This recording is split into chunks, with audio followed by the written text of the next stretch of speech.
It wasn't me. How are you? That's all going on. You have a beer.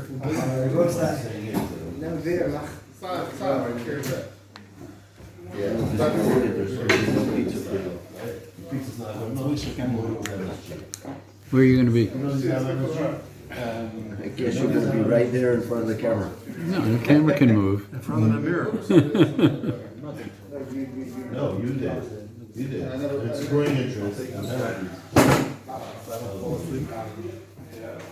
If you point at the stand, there's one that's set up there. Go back. There's a lot of pizza that. So we need to work.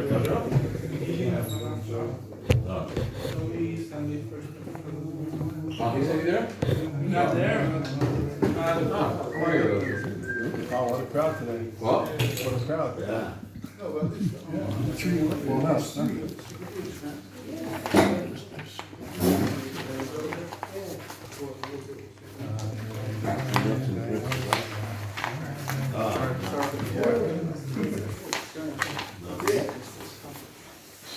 What's that?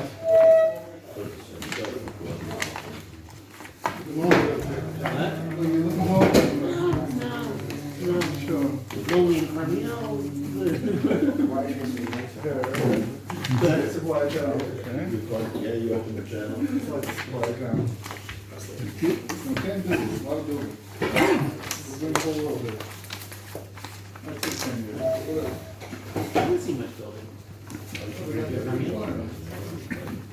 Thank you. What? Whoa, hey, whoa, that was aggressive.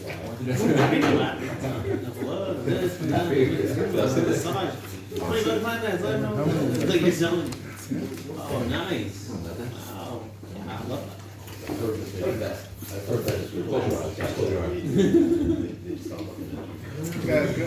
I have a feeling it won't be that good.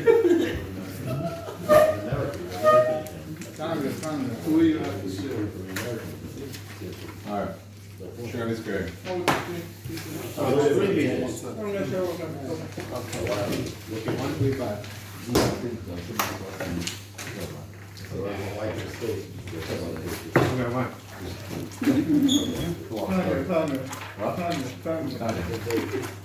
story.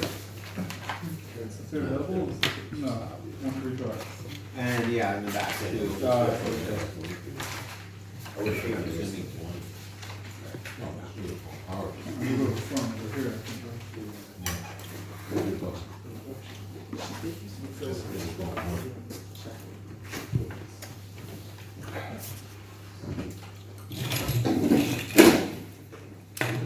All right.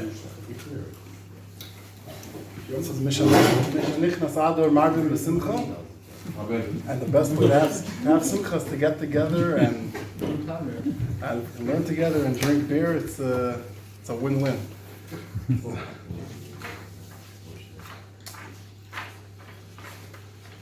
This class we're going to be marching through to another whole section of the Tanya, at a much quicker pace than usual. Just trying to get the big picture of all the pieces of the puzzle.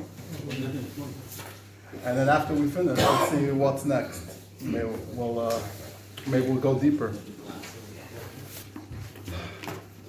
In last week's Parshas Mishpatim, or it's 2 weeks ago, we learned about the Eved Kanani and there's the Eved Ivri. There's the non-Jewish slave and there's the Jewish slave. And it says in Sfarim that Jewish people can be either one of these types when we serve Hashem. Either we could be a Eved Kanani, or we could be a Eved Ivri. What's the difference? The difference is, do we serve Hashem, do we feel like a slave doing slave labor, like we wish we could quit, but we just can't, we're stuck here. You know, he's the boss and he's in charge. He gave us instructions and we have no choice.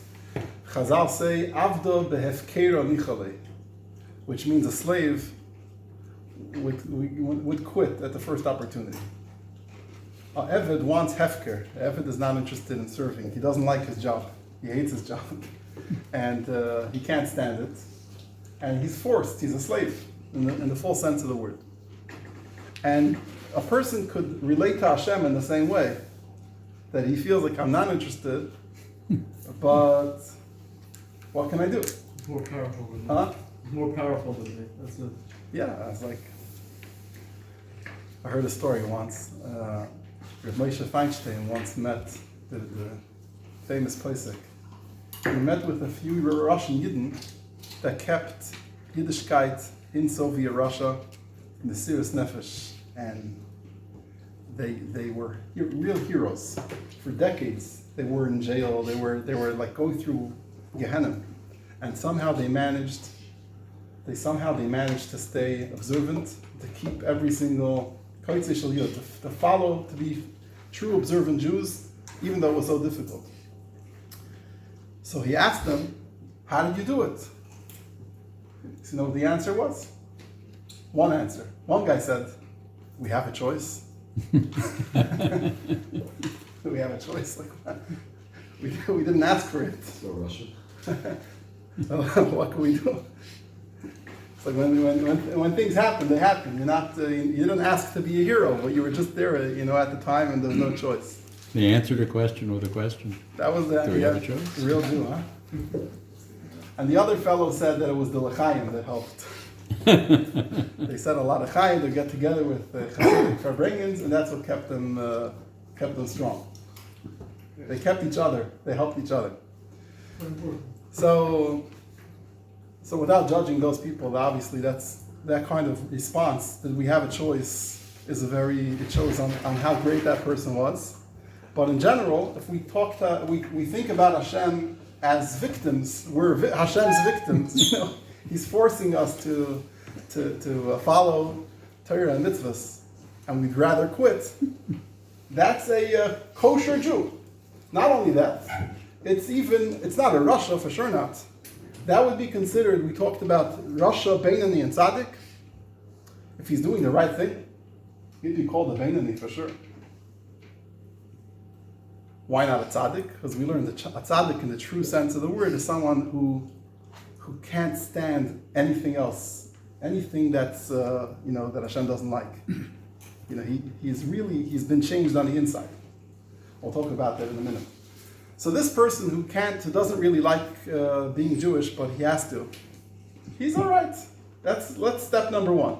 At least he's doing the right thing. So imagine, let's say we have a case where, someone loses their wallet with a lot of money, and they call the police. They're looking all over for the wallet, and then an hour later, someone turns up at the police station with the wallet. Here it is, and they ask the person, "Wow, look at that! You found so much money. You could have kept it for yourself, but you decided to do Hashavas Aveda. How was it? What were you thinking at the time when you found the wallet?" She's like, "Well, the truth is, I wanted to keep it. I thought I was trying to, started dreaming what I could do with all that money, and it's so much money, and I never held so much money in my hands.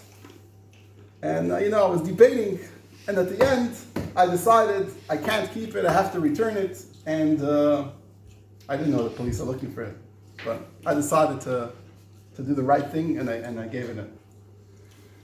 Now, this type of guy, you might say, well, he thought about keeping it? How could he even entertain such a thought? But the truth is that what matters is not what he was thinking. What matters is what did he do at the end of the day. Did he do the right thing or not?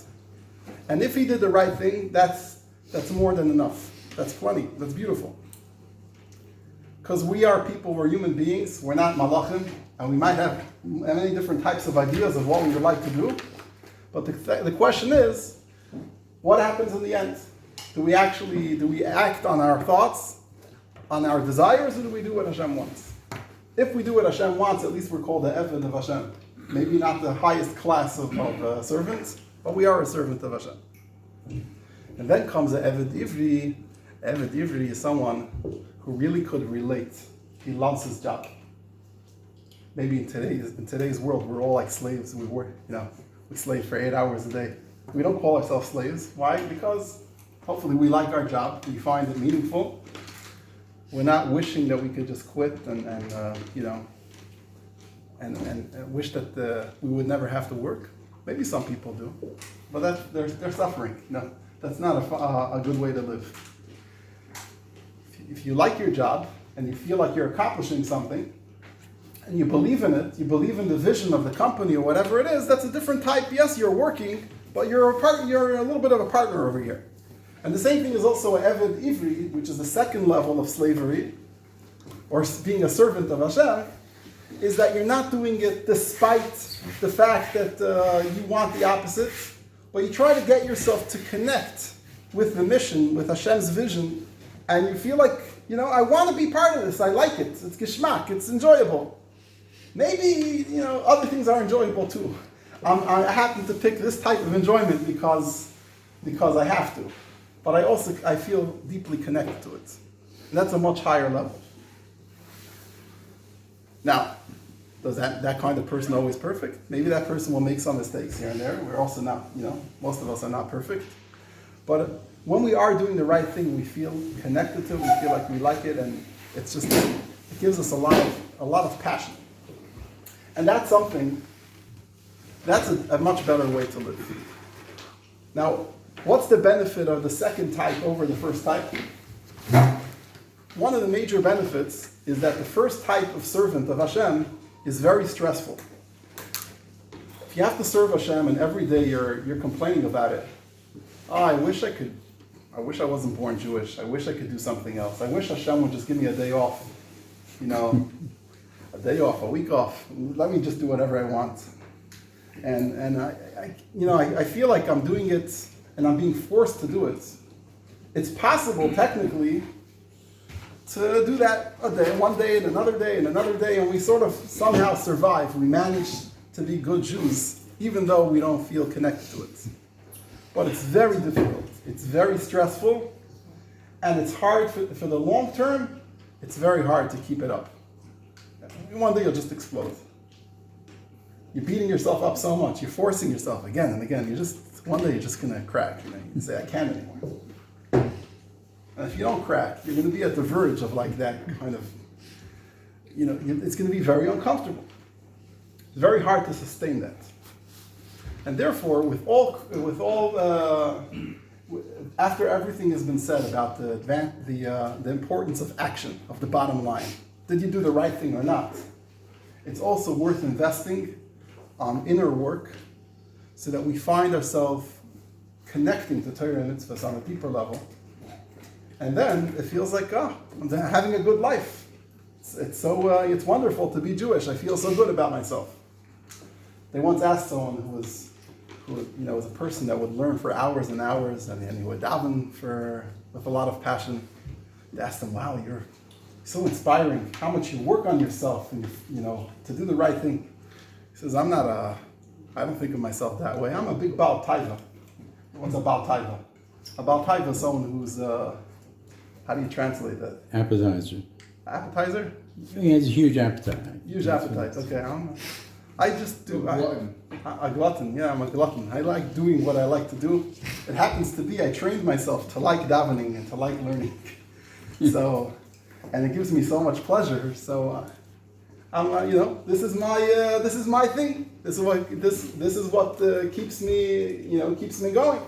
I enjoy it very much, and that's a good thing, because if a person can get himself to be like that, to find pleasure and meaning in learning and davening and serving Hashem, that can keep him going for a long time. There's no stress. There is a little bit of, the Yetzer Hara is always going to come with, not keep things too easy, but for the most part, it doesn't feel like we're not living up to who we really are, what we really want deep down. We feel like deep down we really want to be good Jews. And that's something that's sustainable. So the question is, how do we get to that? How does that work? So this is where we're going to start with the first quote here in text number 1. Actually, before text number 1, just give a little introduction to this approach. There's the double approach over here that we're going to learn about tonight. 2 options of how to get ourselves to make it a little easier. One option is something called contemplation. Using our thinking in order to get us to be more, to like Hashem a little bit more. If not to love Hashem, but at least to like Him. To think of Hashem as something which is something you really want to be part of. So, to explain that, let's give a little example. Imagine you were told that a distant relative is coming to visit you. Maybe some aunt that you never even heard of that aunt. You don't remember that aunt at all. She's coming over to stay at your house for a week. You're like, a guest for a week? That's a little bit too much. What am I going to do with her for a week? I need entertainment, and I'm busy. I have a busy life. I don't have time for you. And then your mother, your aunt's sister, starts sending you pictures of you and your aunt when you were a little kid. And you know how this aunt took you to this Disney World, and she took you here and she took you there, and you start reminding yourself how, hey, actually I remember her years back. This is when I was a little kid, I remember her. And then she talks to you on the phone, she tells you a little bit what your aunt's up to and what she likes. And, after a couple of days, you become excited. You're like, I can't wait to see her. A week? Why not more than a week? This is going to be fun. This is connecting with my family. And what the only thing that changed here was that you got some more information, and you were able to contemplate. You were thinking about this. It wasn't just like a one shot of information. It came in drops. You had some time to think about it. You got used to the idea until you actually got excited about it. And this principle, that thoughts can influence how we feel about things, is a tool that we could use also with Avodas Hashem, with serving Hashem.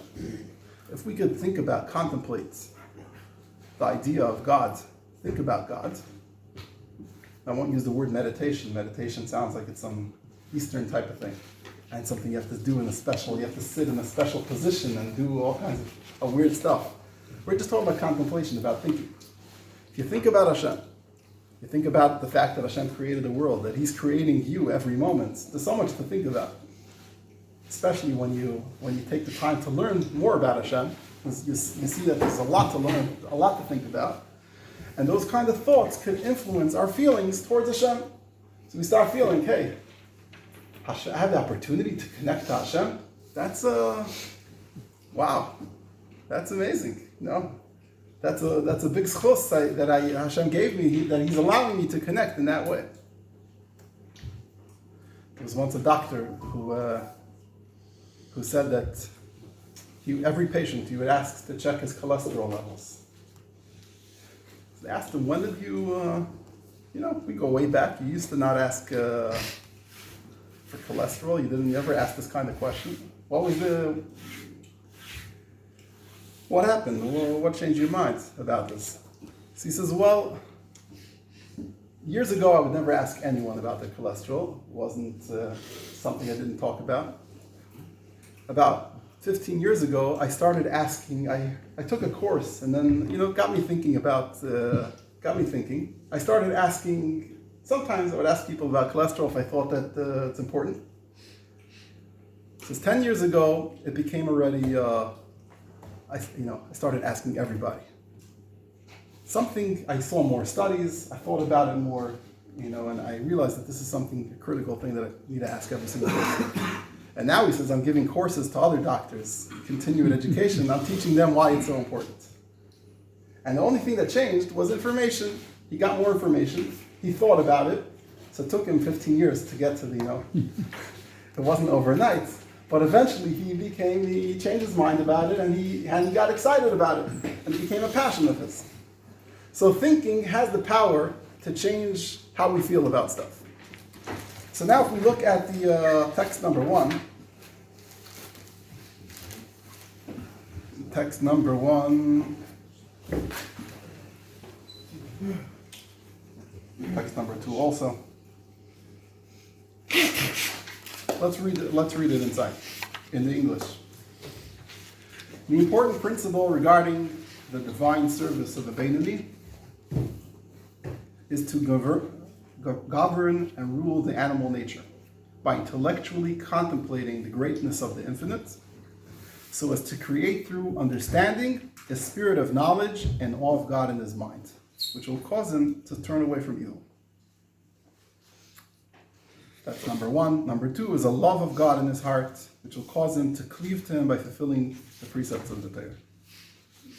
So, in this introduction, he's making a statement that in order to be stable as a Jew, to do the right thing for the long term, the secret is to use your mind to contemplate, to think about Hashem, which will cause you to have feelings, warm feelings towards Hashem.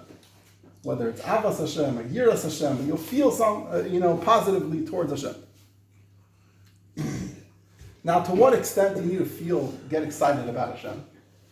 Are we talking about that you feel like, you feel so blown away by Hashem that you can't wait for the next day to daven chakras again or to put on tefillin? They say Rabbi Mendy Elishevitz of Berditchev was such a big tzaddik, so excited about tefillin, that when he couldn't put on tefillin for a few days because of Sukkot or Pesach, it's not that he didn't put on tefillin, he couldn't, it wasn't allowed.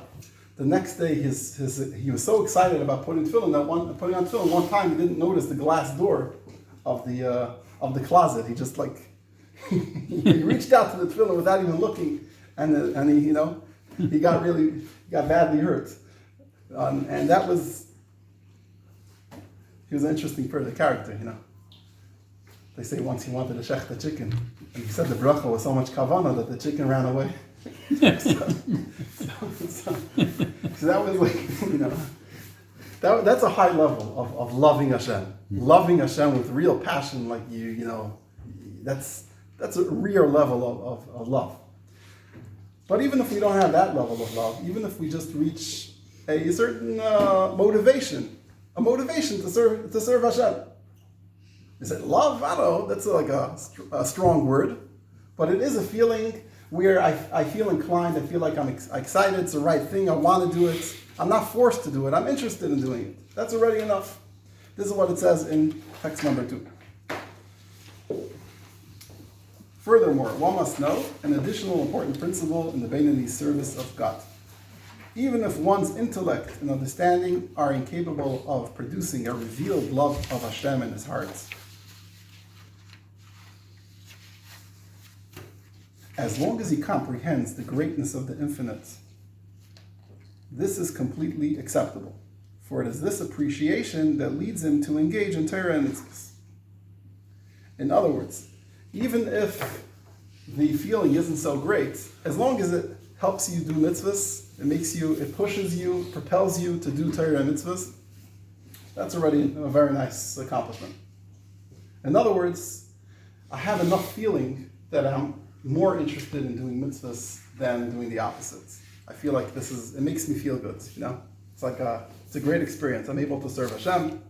Even if honestly, I don't feel any strong feelings towards Hashem. I can't say I'm filled with passion. But it is pushing me in the right direction. It's pushing me and it's getting the job done. It's pushing me to actually do Torah and mitzvahs. That's already enough of a feeling towards Hashem. And then he concludes in text number 3. Couldn't it be that the text too, that appreciation might even be a little better than passion? Appreciation? Because passion can kind of go away. Meaning, like I said, passion is That could be temporary. Yeah, it's always temporary. Yeah. Inspiration is not there to stay forever. Right. Yeah. Infatuation I like that versus word. love. Appreciation, infatuation. Yeah. It's sort of a conclusion that you reach based on your thinking and it's stable. Yeah, it's more stable. It's more stable. Yeah. It's good to get excited sometimes, even more. Yeah, than that's that, good. but- That's important. Right. So it's sort of a feeling that leads to action. If it leads to action, it already shows that you're on the right track. And then he finishes off that this kind of experience is something that any person could do. You don't need to be especially talented or be very mystical or spiritual. It's something that everybody could do. Why? Because we're not talking about, a love that you feel in your heart. Not necessarily. It could be a love that's hidden. He calls it love that remains hidden in the heart. It's more of an intellectual love. In other words, in your mind, you feel like this is the right thing. So I like that word, appreciation. Let's see if it fits here with the text number 3. To arouse a love which remains hidden in the heart is very easy, very near to every person who has a brain. For his mind is under his control, even if his heart is not. And he can meditate with it as he pleases on any subject. Thus, if he uses it to contemplate the greatness of the Almighty, he will inevitably generate in his mind at least a love of God and cleave to him through the performance of his commandments and the study of his Torah. So what does that mean? Practically speaking, it means that when you think about it, you realize that every single mitzvah is an opportunity. From saying Moida Ani in the morning to the way you go to sleep as a Jew, instead of seeing it as a pain in the neck, you see it as opportunities for connecting to Hashem in more ways. So if you're excited about Hashem, if He's your hero, and you look up to Him, you're like, wow, I wish I could be connected to Him as much as possible, then every opportunity there is to do something that's going to connect you more, you see it as a good thing. It's like, wow, let me do this, yeah. Send me some more mitzvahs, I can do them all day. I like it. And that is something which can keep a Jew stable for years and years because he deeply connects with Torah and mitzvahs. So when the Yetzer Hara comes and he says, well, how about this, how about that? You're like, well, I actually prefer to do the right thing. It's not so much of a challenge. Now, this option is a great option in theory. It sounds great. But the Alter Rebbe, the Baal Tanya, calls it the long way. Why is it the long way? Because you're not always up to it. Even if this sounds good on paper, you could contemplate about Hashem's greatness, yeah. But what if you're not, just not there yet? You don't know what to think about, or you're not in the mood of contemplating. You just had a bad day. So, and it's a process. This is not something that happens overnight. First, you have to have information. You have to learn about Hashem. That takes time, and then you have to think about it. It needs to settle. It's a time-consuming thing, and therefore he calls it the long way. And it's a path to connect to Hashem, which has great results. It's a good track record, and it can last for years and years. It's something you can reproduce on demand whenever you need it. You just spend some more time contemplating Hashem's greatness, but it's not so easy. And then he comes with a different approach. This is called the short way. This is what we'll learn about now. This is one of the central concepts in Tanya is the short way. The short way is a way which is easy, it's accessible. On a moment's notice, you can create that feeling, and we'll see exactly how it works. And this is a good backup plan. The short way is a good backup plan. So that you have, until you get to develop the ability to contemplate Hashem's greatness, you have something in the meantime that keeps you going. What is the short way?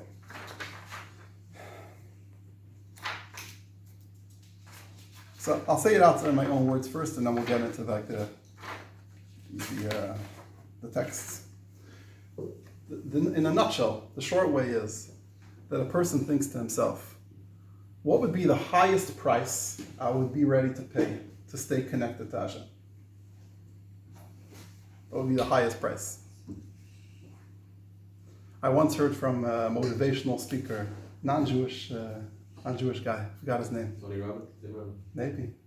It could be. So he says there was a parent that was like a lousy parent. She wouldn't take care of his kids, her kids.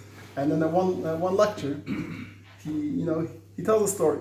He says, imagine they would take your kids.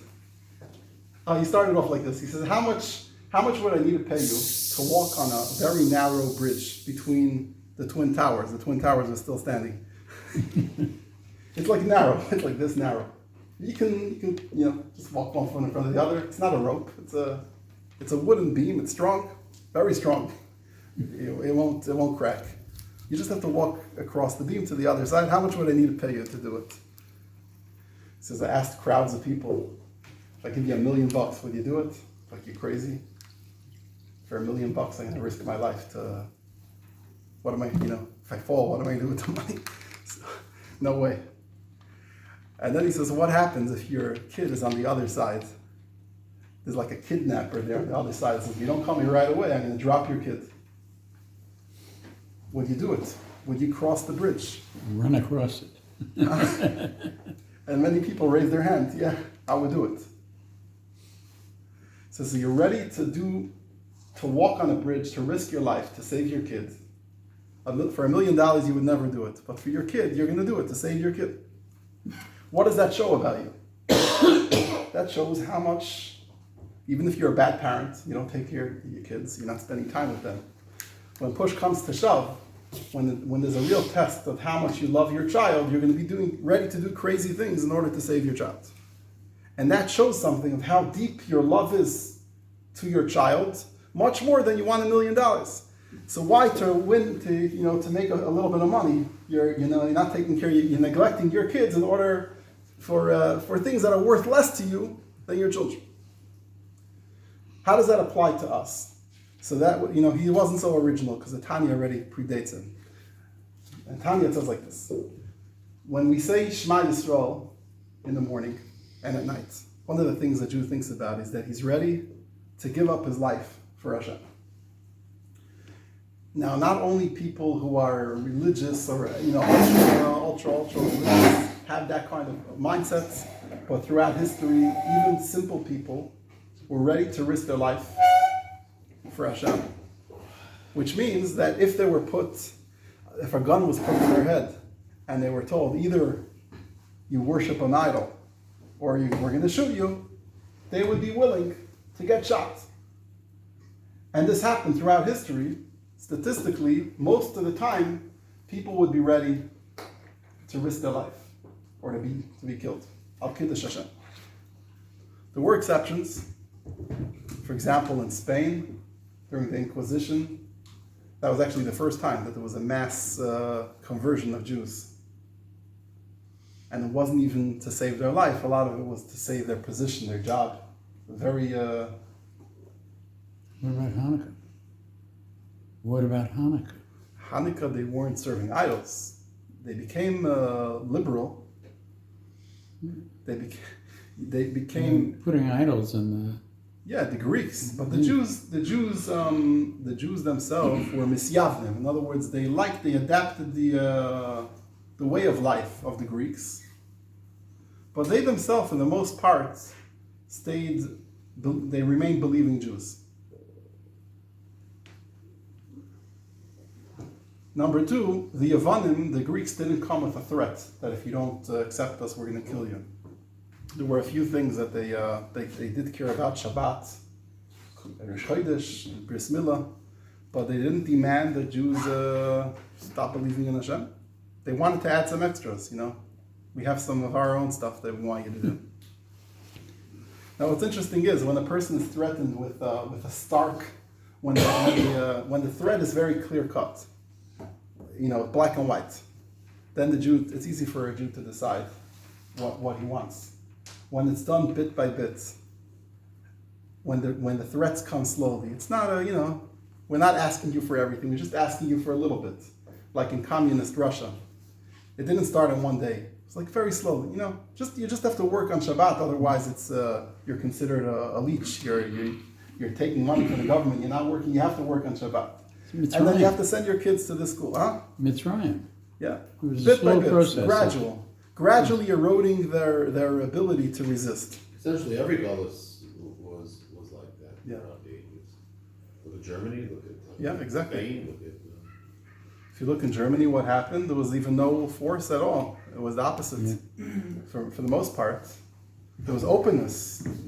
Liberty. Come, you can work wherever you want, any job you want. And Jews on their own were like, oh, this is so good, let's be real Germans. We'll be Jewish Germans, but let's be real Germans. Let's dress like them and talk like them, etc. So there is this thing that when it's gradual, people lose their ability to resist. But throughout history, in many, many cases, and the Alter Rebbe is living in the times when this happened every now and then. There were pogroms. People were threatened with either you take the cross or you're going to pay with your life. People would be ready to pay with their life, even if they weren't so particular about kosher and about going to shul every day. They weren't the finest practicing Jews, but when push came to shove, they were ready to risk their life. But don't tell me what to do. Huh? I said, but don't tell me Don't tell me what to do. I'm ready to die, but don't tell me, don't tell me how to live. You could die Jewish. But, yeah. You know, that British guy that came to die in Israel, his doctor said you only have 3 months to live. Then somehow his illness went away, became healthy. He said, to live here? I can die here. I can't. To live here, I'm going back home. So to live as a Jew is harder. Why is it harder? Because it's more tricky.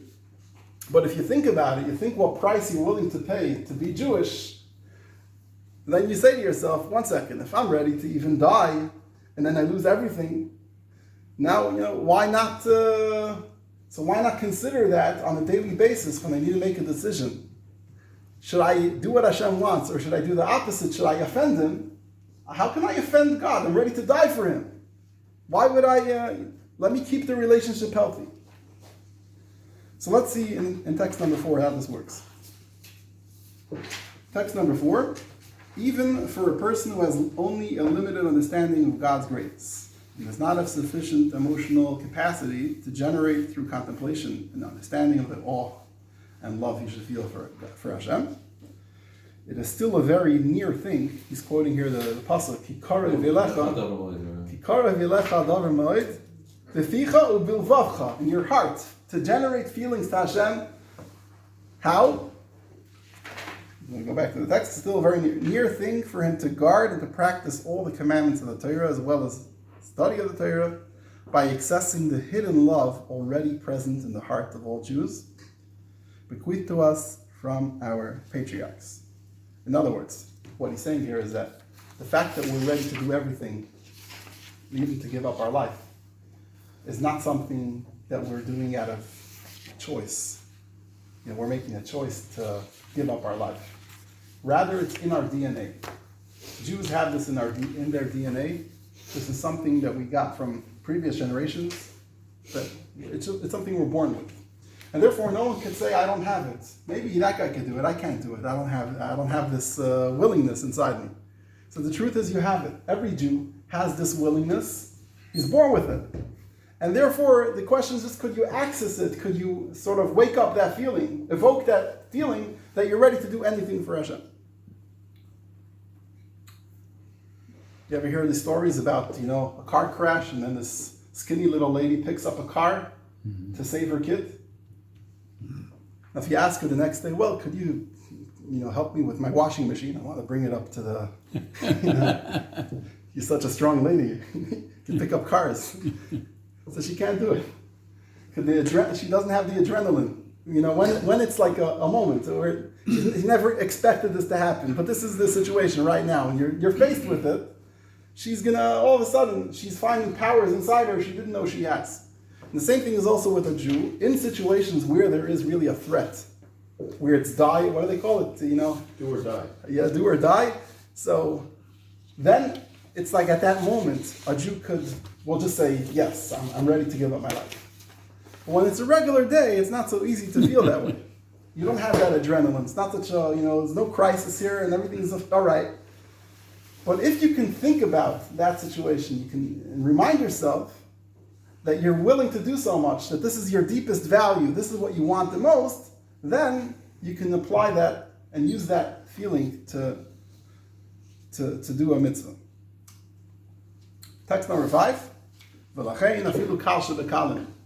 Therefore, in English, generally speaking, even the most careless sinners among Israel sacrifice their lives for the sanctity of God's name and suffer harsh torture rather than deny God's unity, even if they are unlearned and ignorant of Hashem's greatness. Their self-sacrifice does not result from any knowledge or contemplation of God, but rather without any reason or rational argument whatsoever. So we're talking about people that are not necessarily learned. They don't know what to contemplate about, because all they know about God is that He exists. There's not much more to think about. And still they're willing to be tortured. And interestingly, in Spain, when Jews they already converted, quote unquote, and then they were caught, Miranas. And they were given the choice. Either you renounce your faith and then you'll have an easy death, maybe just with a sword, or you stay and if you don't agree, then you're going to be tortured. You're going to be burnt at stake. In those cases, most Jews chose to be tortured. Maybe they felt like they sinned so much, like they don't want to, at least now, I don't know why. But the bottom line is, according to what he's saying here, the real reason is because it was just an instinct, the Jewish instinct. The Jewish instinct is I can't separate myself from God. I don't want to detach myself from God, no matter what the price is. Okay, so now the question is, how do we apply it to day-to-day life? But that's not uniquely Jewish, is it? There are martyrs in almost every faith. There were martyrs in every faith, it's true, but there is something unique about Jewish martyrs. And that's it's good that you brought it up. What's unique about Jewish martyrs is, number one, the type of people that were martyrs. In other faiths, the martyrs were typically the people that are most devout, that are most religious. They're the ones that are going to be martyrs. The people that don't care so much, they're pretty secular. They wouldn't be martyrs generally. I first trained them and drilled them with stuff for years before they would be ready to be a martyr. For a typical the other faiths, you have to train it's the ones who've been trained and went to the classes for years. Most of them are drugged up. Most of the terrorist suicide bombers are drugged up. Then they go crazy. Yeah, but I'm not talking about, you've picked a very specific group. What other martyrs? The people of faith, like a priest, let's say, that didn't want to give up his life, his faith, and he was ready to be killed.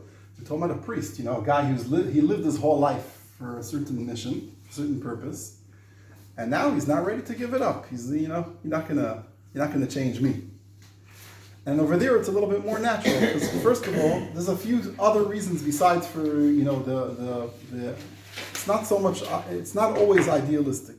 There's a little bit more to it. If a person's living their whole life with a certain purpose, and then everyone sees that they gave it up at the last minute, when they were threatened, it becomes a whole joke. They don't want to be a fool. They want to be respected.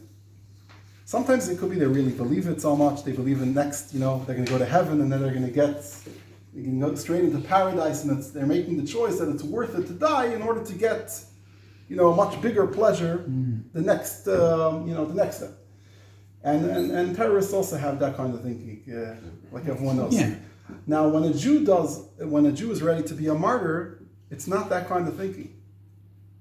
It's not that, I'm going to get, what I'm going to get the moment after? I'm going to get like this, the biggest pleasures in the world. We don't, it's not spoken about. We don't have that language and that messaging in our sources.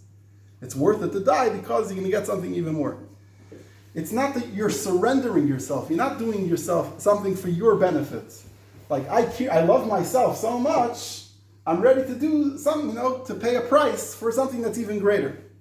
Mm-hmm. Over here, when we're surrendering to Hashem, and this is explained in many sources, that how the neshama feels like I can't detach myself from Hashem, even though I'm not going to gain anything from dying. Not necessarily as, I'm not thinking about that. That I'm going to get a big welcome on the other side, and everyone's going to say, "Wow, look at that! Look at the hero that came here." Well, that's not really that's not the driving. That's not the motivator. It's a good point. So, in that sense, since we're ready to be, we have that inside us. How do we apply that on a day-to-day basis when it comes to making choices? Should I do a mitzvah? Should I do the opposite? How does it work? See, I didn't print the quotes because there's a lot of them, but to summarize the bottom line. This is like this. When a person is in a relationship and they really love someone, they will try not to hurt that person. Even in a innocent, a mild way. They'll try not to purposely hurt that person or offend that person. Because if I have a relationship that I care about, it's not only that I'm not going to do, I'm not going to, I love that person so much, I'm not going to beat them up. I'm not going to hurt them with a hammer. Even if it's a small thing. if it's something disrespectful, it's something that's offensive. If I do that on purpose, it shows that I don't care so much. So when it comes to Hashem, if we think about the fact that Hashem is not just this little guy. Hashem is the boss. He created us. And we're willing to do anything for him. We're really willing to pay the ultimate price for him. Now he's asking me today to do this and this for him. He's saying today is whatever it is. Purim, you should hear the Megillah. Or you should put on tefillin in the morning. If I say no to him, it's not just this specific, detail. It's like, oh, I love you so much, I care about you. I'm not in the mood of putting on tefillin. The fact that I'm saying no to Hashem is a very big statement of which, if you put it to the extreme, it's similar to being a murid b'malchus. In other words, it's similar to spitting in Hashem's face. You want me to put on tefillin? No. I'm not interested today. I'd be ready to die for you, but tefillin, no, I'm not in the mood. Who says you're the boss? It's that kind of message. Like why should I do it? Just because you said? So you said I should. I'm saying I don't want to do it. I'm not interested today. Now, what happens usually is we don't actually frame that the choice in that kind of language. Like, I'm tired. He'll understand me.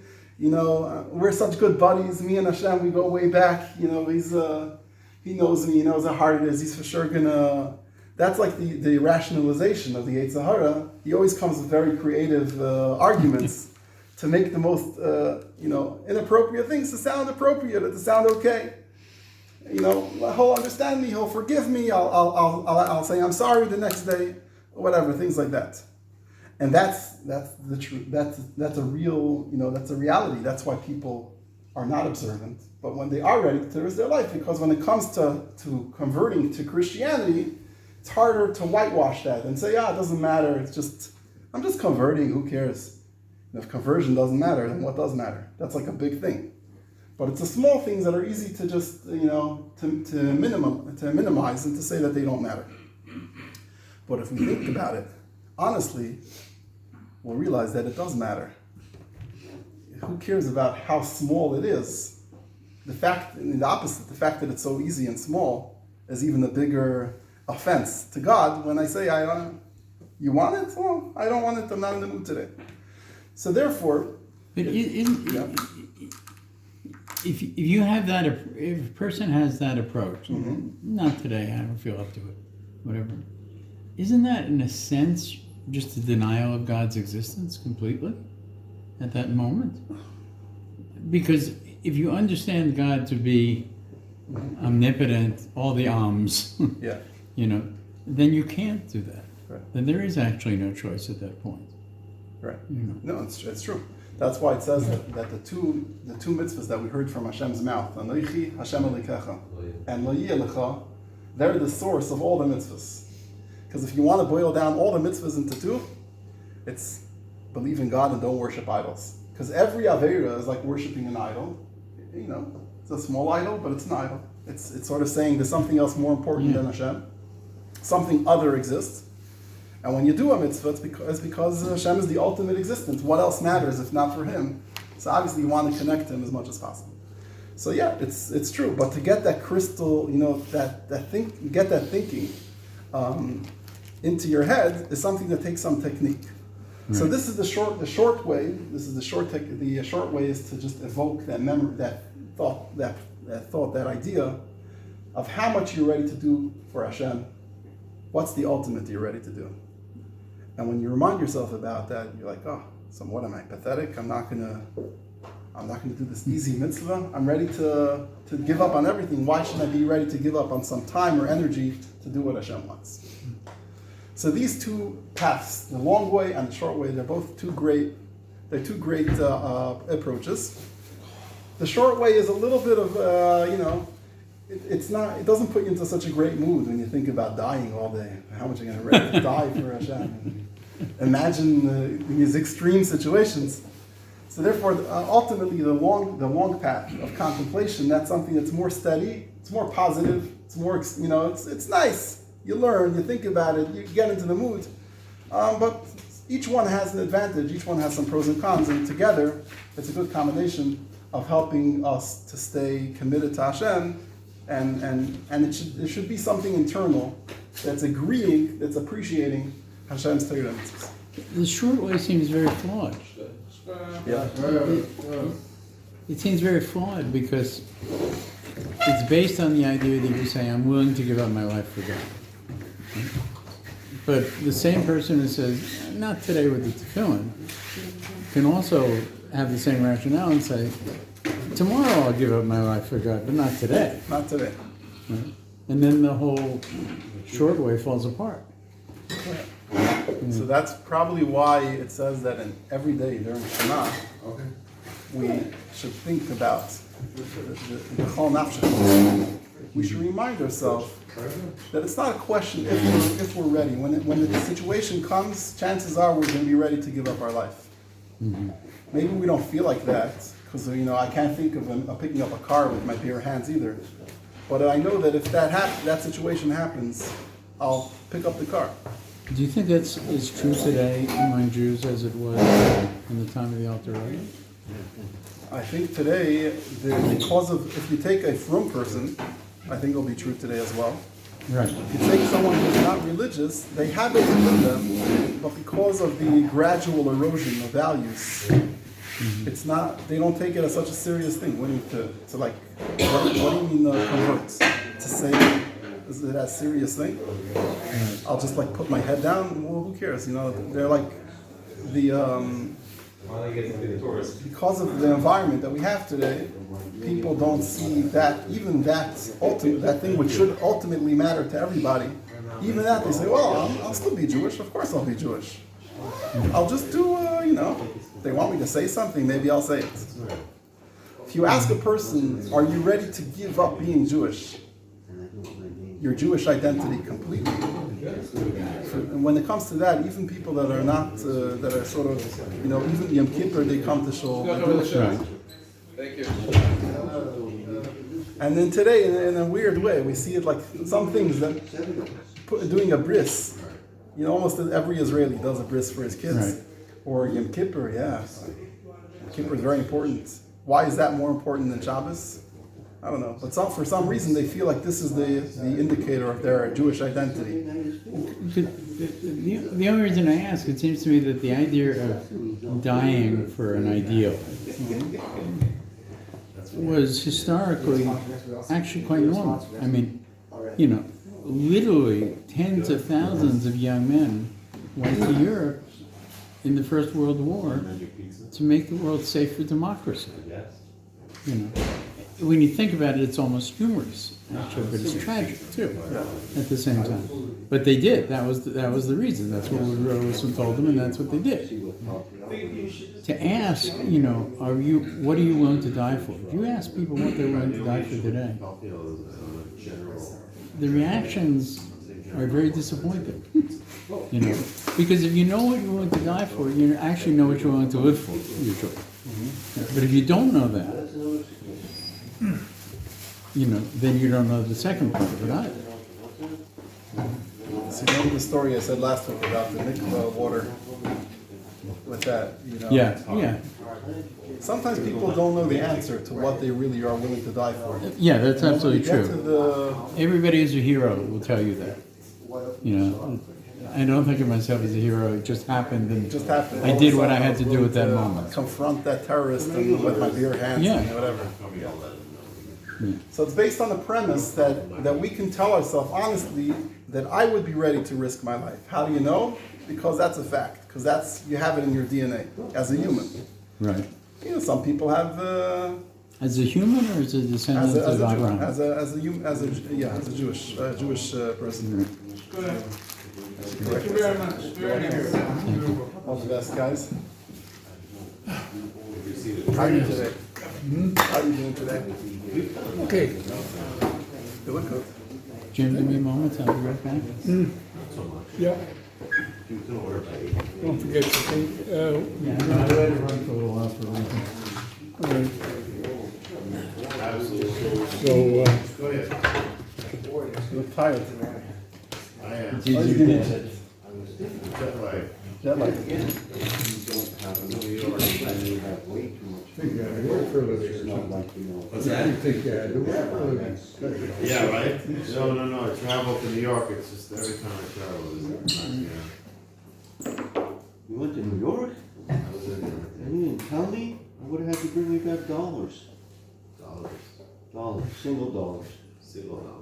Dollars, you say dollars like that, it's like, that's. No, single dollars. 'Cause I like when people tell me they're going on a trip, I like to give them $1 for shliach mitzvah. And I ran out of mine. That's how I gave you $5. Maybe I'll see if I can get you some single dollars. No, If not, you go to Miron. If you really want, go to Miron, you can get change. No, if I really need dollars, I'll just take a flight to Florida or Massachusetts and give me some dollars. How do you put a English there in What is Yeah, that? that's the. I like doing that anyway. It's been too long, I have to go see my sister and brother. I used to go once a year and then COVID hit. Now I don't feel like traveling. Here. It's the same as it was before. Except that now they just use COVID as an excuse for everything. Suitcases are lost, COVID. And how long are they gonna be able to get away with this? Nah, I just, How often do you go to New York? Once a month? Oh, no, I haven't been there in over a year. Well, I had to go. It's a bit of a heavy trip though. Yeah. I've never been there, except passing through. Really? Do you have a visa? Do you have a visa? You're allowed to travel? Then I had two passports. It was a nice trip. I don't have any passport now. So, Would you consider going for no, not really. two seats and I have Don't, not an now. aisle, and that's it on that side. Right. And it was like, so you're like, So- It's good, it was Leave good. courses. It wasn't bad. She wouldn't want to go with me either. Experience was pretty decent. She doesn't want to leave. I was Go back to the States. I took a train from. Hey, I might From like a plane. I have to get my passports arranged again if I want to go to Canada again. But, I can't imagine going anywhere in the world. So, Here. oh yeah, here, yeah. 40 minutes. not I had now. my I luggage, look at the news and I went to the then bathroom, close. and I got in the- Whenever I Leave go, that chapter closed. it takes me Yeah. 45 minutes. there's enough places to go here. Security to get to the gate. Yeah, there I'm is. always like 3 hours, 4 hours. I'm busy every day at And I'm something, you sitting know, right here. over there, And McDonald's or something. I'd be like, now I can't get fish out of water in Canada. Where would I, what would I do? You know what? No, so lately, Take a it's fish Way back, out of water they- in Canada, what would I they do? have the- I have a minion here. What about that? I can't leave that. they take a It's picture. true. You say, that's it. There's no lines. There's nobody So, giving you a stamp your passport. You know, Exactly. The only time I go to a couple of times, I have lessons like this here. I don't have that there. You know. It was off to the side. Yeah, but you got all this other. Look at all those trees. Well, I got trees outside my window here. Was because it was out of.